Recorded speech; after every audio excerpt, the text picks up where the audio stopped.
TV 999 news కి స్వాగతం. పోలవరం జిల్లా రంపచోడవరం మండలం మడిచెర్ల గ్రామంలో కొండకాపు ఆత్మీయ సమావేశం నిర్వహించడం జరిగింది. ఈ కార్యక్రమంలో సుండ్ర రాజారావు, వల్లాల చిన్నారావు, సుండ్ర ప్రసాద్, నరి పాపారావు, ఉల్లాల కృష్ణారావు, వందల సూరిబాబు, వీరదాల సోమయ్య, వీడెల్ల కృష్ణారావు, వీడే త్రిమూర్తులు, చిలకల సత్యనారాయణ, కడబాల ప్రకాష్ రావు, చంద్రు, మల్లయ్య తదితరులు పాల్గొన్నారు.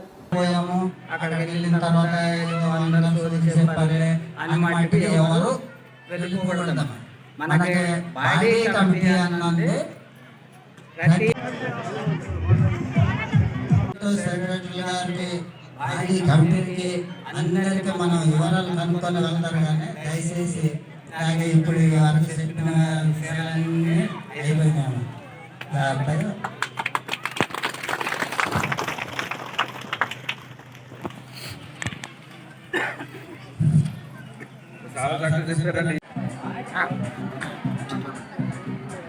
ఈరోజు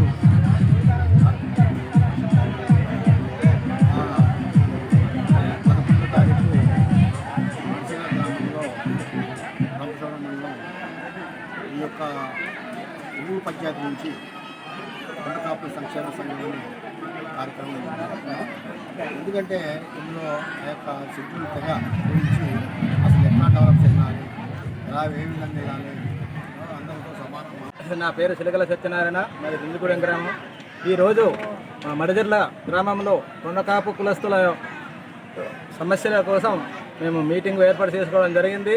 అలాగే ఈ గిరిజనుల యొక్క యువత వెనుకబడి ఉన్నారు కావున ఐటీడీ వారు ఇప్పటిదాకా పథకాలు అందిస్తూనే ఉన్నారు. దానికి ఇంకా మెరుగైనటువంటి పథకాలు, అలాగే చదువుకునేటువంటి యువతని శిక్షణ ఇచ్చి ఇంకా బాగా మెరుగుపరచాలని ఐటీడీ వారిని, అలాగే జిల్లా కలెక్టర్ వారిని తెలియజేస్తూ ఉన్నాం.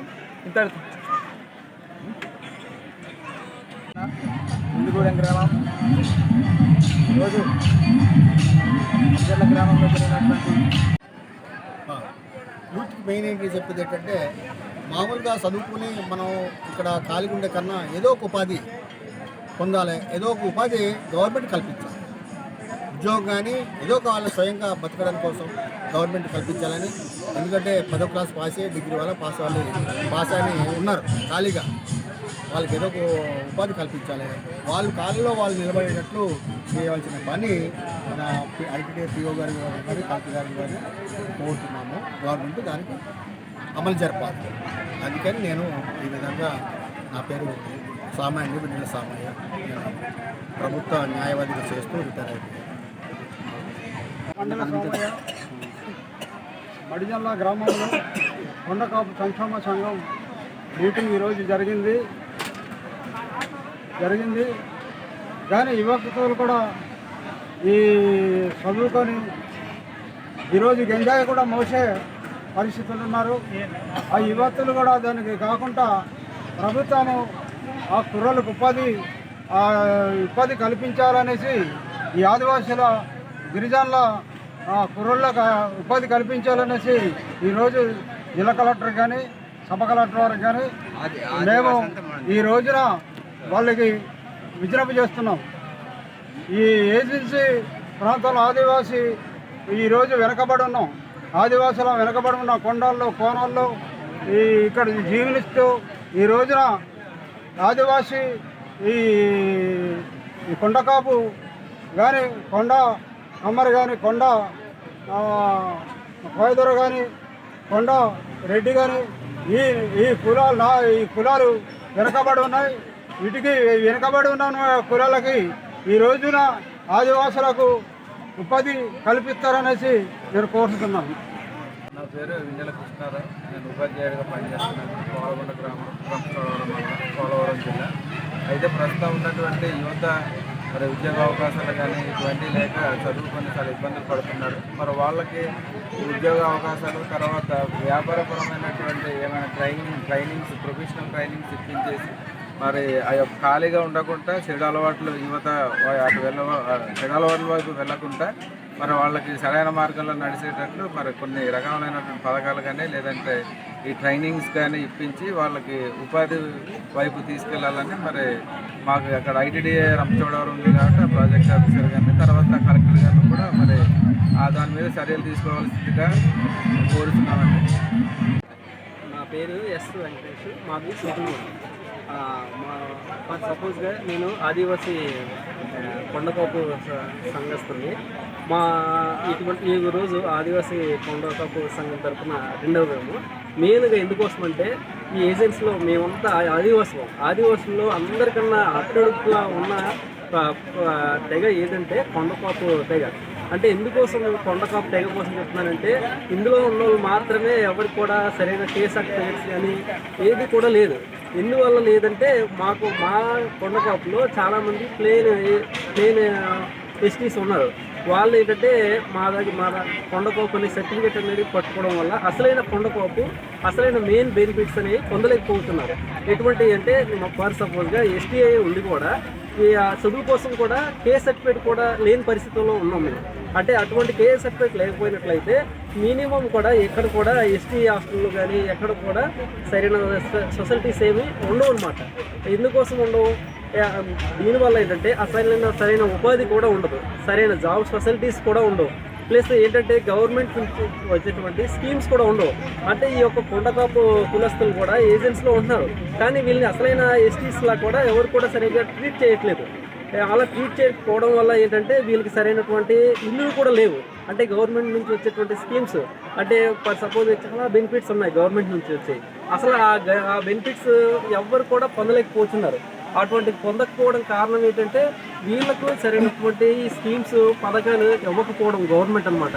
కాబట్టి ఈ యొక్క కొండకాపు కులస్తులకి అనేకమైనటువంటి స్కీమ్స్. అదేవిధంగా మా దగ్గర యూత్ సపోజ్గా నేనే పీజీ బీఈడి చదివాను, నాకు జాబ్ లేదు. ఎందుకోసం లేదు అంటే ఎందుకంటే చాలా లేట్గా కేస్ సర్టిఫికేట్ అనేది ఇచ్చారు. అదేంటంటే సపోజ్గా ఇప్పుడే చూసినట్లయితే జియో నెంబర్ 3 అనేది రద్దు చేశారు. దీనివల్ల ఏంటంటే మాకు అసలైనటువంటి 100కి 100% పోస్ట్ పొందేటువంటి మేము ఇప్పుడు కనీసం ఒక 6 పోస్టులు పొందే పరిస్థితి ఉంది మాకు. ఇలాంటి 6 పోస్టులు పొందే పరిస్థితిలో మేము ఇప్పుడు ప్లేన్ వ్యక్తితో మేము ఎస్టీఐ ఉన్నటువంటి వ్యక్తులు మాట్లాడినట్లయితే మేము ఎలాంటి బెనిఫిట్స్ పొందగలం?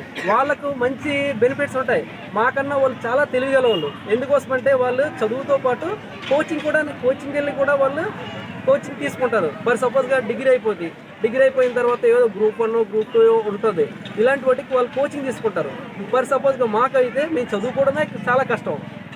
కాబట్టి మేము మళ్ళీ బయటికి వెళ్ళి కోచింగ్ తీసుకోవాలి, అక్కడ రూమ్ ఉండాలి. ఇలాంటి బెనిఫిట్స్ ఎవరు కూడా మాకు ఇలాంటి సపోర్ట్ చేయరు. సపోజ్గా మా చుట్టుపక్కలందరూ కూడా ఇలాగే చదువుకోలేని వాళ్ళు ఉంటారు. కాబట్టి వాళ్ళు కూడా మాలాంటి వాళ్ళు కాబట్టి వాళ్ళకి గైడెన్స్ ఉండదు.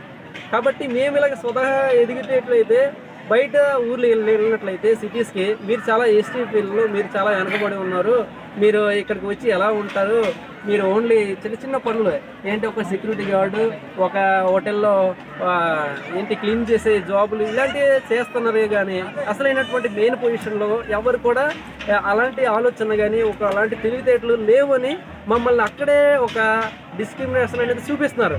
దీనివల్ల ఏంటంటే మేము పైకి వెళ్ళలేకపోతున్నాం. సపోజ్గా ఇక్కడ ఈ ఏజెన్సీలో ఉన్న ఏమన్నా మంచిగా ఉందాము, మంచిగా బెనిఫిట్స్ పొందుకుందాము అంటే అవి కూడా పొందుకోలేకపోతున్నాం. ఇక్కడ ఉన్నారు, మాకు పిఓ ఉన్నారు, కలెక్టర్ ఉన్నారు, సబ్ కలెక్టర్ ఉన్నారు, వీళ్ళందరూ సపోజ్గా ఒక ఐటీడీఏ ఉంది, మాకు ఆ ఐటీడీఏ ఉంది. కానీ ఐటీడీఏ ఏం చేస్తుంది? వాళ్ళు సపోజ్ ఒక ఐటీడీఏలో ఒక మంచి మెయిన్ అధికారి ఎవరు? ఆ మెయిన్ అధికారి ఎవరున్నా సరే వాళ్ళు నాన్ ఎస్టీలు తప్పితే ఎస్టీ అధికారులు ఒక్కరు కూడా లేరు ఇప్పటి వరకు. అంటే మనకి యాక్చువల్లీ స్వతంత్రం వచ్చింది, కానీ మనం వచ్చిందని ఒక పేపర్లోనో ఒక న్యూస్ పేపర్లోనే చూసుకుంటున్నాం. కానీ ఈ యొక్క ఆదివాసులకు మాత్రం అసలైన స్వాతంత్రం ఇప్పటికీ రాలేదని నేను నమ్ముతున్నాను. ఎందుకోసమంటే ఎవరు కూడా నా స్వయంగా నేను మంచిగా ఉన్నాను అని ఎవరు కూడా చెప్పలేరు. ఎందుకోసమంటే మన యొక్క ప్లేసుల్ని వేరే వాళ్ళు వచ్చి ఆక్యుపై చేస్తున్నారు. సపోజ్ చూసినట్లయితే మా చోడవరంలో ఉన్నారు, షాపులు పెట్టుకొని మంచిగా డెవలప్ అవుతున్నారు లాడ్జీలు, ఇవన్నీ కూడా. ఏ ఒక్క ఎస్టీ వ్యక్తిధనం ఉంది అని అడిగి చెప్పండి, ఒక్కరు కూడా లేరు. వాళ్ళందరూ కూడా బయట నుంచి వచ్చిన వ్యక్తులే, ప్లేన్ ఏరియా నుంచి, మైదాన ప్రాంతం నుంచి వచ్చిన వ్యక్తులు మాత్రమే ఉన్నారు ఇక్కడ. అలాంటి వాళ్ళ వల్ల ఈ యొక్క ఎస్టీ వాళ్ళు డెవలప్ అవ్వలేకపోతున్నారు. సపోజ్గా అందరు చెప్పుకుంటున్నారు బాగా ఈ యొక్క ఎస్టీ వాళ్ళు ఓన్లీ వీళ్ళు మాత్రం మంచిగా చాలా బాగుంది, అన్ని పథకాలు వీళ్ళకే వస్తాయి. ఫర్ సపోజ్ ఒక ట్రైకర్ లోన్ ఉంది, ఆ ట్రైకర్ లోను వల్ల ఓన్లీ ఎస్టీ వాళ్ళకి మాత్రమే, కానీ అది ఫర్ సపోజ్ చెప్పుకోవడానికి మాత్రమే స్ట్రైకర్ లోన్స్.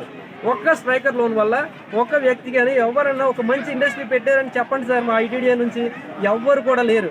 ఆ ఒక్క ఫర్ సపోజ్ ఒక ఇండస్ట్రీ కానీ ఫర్ సపోజ్ మా చోడవరంలో ఒక చెక్కల ఫ్యాక్టరీ ఉంది, దానివల్ల చాలామంది బెనిఫిట్ పొందేవాళ్ళు. కానీ ఫర్ సపోజ్గా అది క్లోజ్ చేశారు. అది క్లోజ్ చేయడం వల్ల అనేకమైనటువంటి వర్కర్స్ అంటే జాబులు లేకుండా కూలిపోయారు. అలాగా మా ఏజెన్సీ నుంచి అనేకమైనటువంటి కలపలన్నీ కూడా తీసుకెళ్ళి బయటికి రవాణా చేస్తారు. కానీ ఇక్కడ ఉన్న ఏజెన్సీ వాళ్ళు ఏదన్నా కొనాలంటే చాలా ఎక్స్పెన్సివ్ ఖరీదు ఏదన్నా చాలా ఎక్స్పెన్సివ్. ఇక్కడ మేమే మాకు నచ్చినటువంటి ఒక మంచం తయారు చేసుకోవాలంటే మాకే ఫుల్ ప్లెజరీ అధికారం లేవు. ఎందుకంటే ఒక టేకును పట్టుకున్నట్లయితే మాకు ఒక ఫారెస్ట్ అధికారులు మా వాళ్ళు మాకే అంటే మా భూమిలో ఉన్న టేక్ షీట్ని మేము ఒక మంచం కింద తయారు చేసుకొని మేము వెళ్ళిపోయినట్లయితే మాకు ఇక్కడ చెక్ పోస్ట్లో ఆపి ఇది యాక్చువల్ ఇది గవర్నమెంట్ది అని సర్టిఫై చేస్తుంటారు. ఓకేనండి, ఇలాంటి సర్టిఫై చేయడం వల్ల మాకేంటంటే అసలు ఏజెన్సీ ప్రాంతంలో ఉన్నామా బయట ప్రాంతంలో ఉన్నామా అనే ఒక ఇది మాకు చాలా డౌట్గా ఉంటుందండి. కాబట్టి మా యొక్క ఆదివాసుల్లో ఈ యొక్క కొండకాపు అసలైనటువంటి కొండకాపు అయినటువంటి తెగమైన ప్రజలందరికీ ఒక సరైన న్యాయాన్ని ఒక గవర్నమెంట్ని మేము ప్రాధేయపడుతున్నాం సార్. మాకు అసలైన న్యాయం అనేది మాకు కల్పించాలి. ఇలాంటి న్యాయాన్ని మీ యొక్క మీడియా ద్వారా ప్లస్ అందరికీ తెలియజేస్తారని కోరుతున్నాము.